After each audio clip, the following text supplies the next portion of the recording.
आमदार राधाकृष्ण विखे पाटलांचा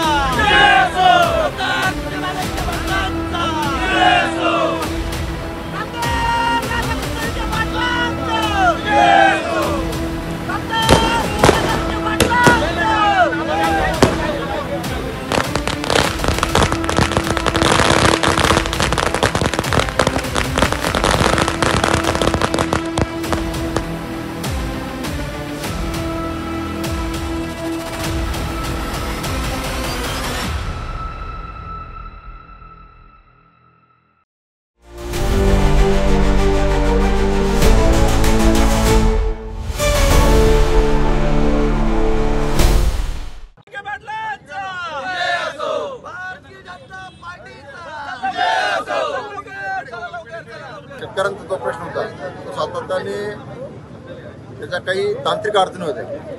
त्या तांत्रिक अडचणी सोडवण्याचं काम सन्माननीय नामदार राधाकृष्ण विखे पाटलांनी स्वतः केलं. त्याबद्दल त्यांचं सगळ्यांच्या वतीने मनापासून अभिनंदन करतो आणि त्यांना धन्यवाद देतो. आज बऱ्याच प्रकारचे रोजगार इथं मुलं उपलब्ध होते.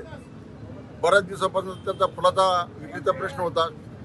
ज्या आपल्या ग्रामीण भागातल्या शेतकऱ्यांच्या फुलाचा विषय होता तो तडीच नेण्याचं काम राधाकृष्ण विखे पाटलांनी केलं आणि सगळ्यांना आज आनंदाचा दिवस पाहायला भेटला. फक्त तो राधाकृष्ण विखे पाटलामुळेच भेटला एवढंच मी या निमित्ताने सांगू इच्छितो. आज हा जो निकाल लागलेला आहे हा सर्वसामान्य जे शेतकरी आहेत, सर्वसामान्य जी जनता आहे, त्या फुलाच्या व्यवसायावर त्यांचे अनेक दिवसांपासून पोट भरायचं त्यांचं एक साधन होतं. ते एक सुजय विखे पाटील साहेब त्यांनी जो शब्द दिलेला आहे तो त्यांनी पाळलेला आहे. नामदार विखे पाटील साहेबांनी जो शब्द दिलेला तो आज त्यांनी पाळलेला आहे आणि म्हणून तमाम जनतेच्या वतीनं मी त्यांचे आभार मानतो. आणि एक ह्या निमित्तानं सिद्ध झालेलं आहे की एकदा एखादं काम जर करायचं असलं, तडीच न्यायचं असलं, या लोकांच्या हितासाठी असेल, शेतकऱ्यांच्या हितासाठी असेल तर ते फक्त आणि फक्त राधाकृष्ण विखे पाटील करू शकतात. राधाकृष्ण विखे पाटलांचा विजय असो. अनेकदा आरोप करत होते, काय आरोप करायचा करू द्या. आजच निवडणुकीचा निकाल लागलेला आहे. महायुतीचं सरकार येणार आहे आणि परत एकदा मोठ्या फरकाने या ठिकाणी नामदार साहेब निवडून येणार आहेत आणि जनतेच्या कामासाठी परत अहोरात्र ते काम करणार आहेत. बाहेरच्या तालुक्यातील विरोधकांनी या ठिकाणी शिर्डीचं वातावरण वाईट केलं आणि नाना प्रकारचे आरोप नामदार साहेबांवर या विखे पाटलांवर केले. या साई मंदिरातले फुलं खरं तर उच्च न्यायालयाच्या आदेशानं बंद झाले होते.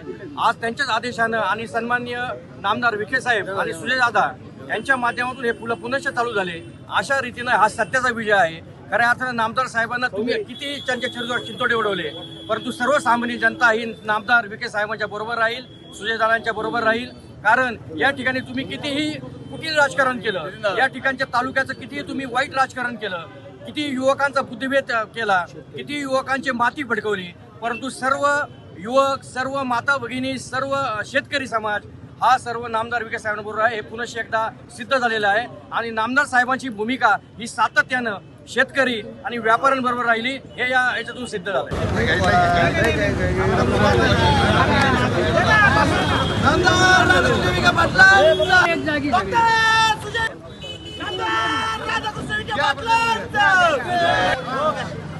फुलवाल्यांना भाऊ घाला.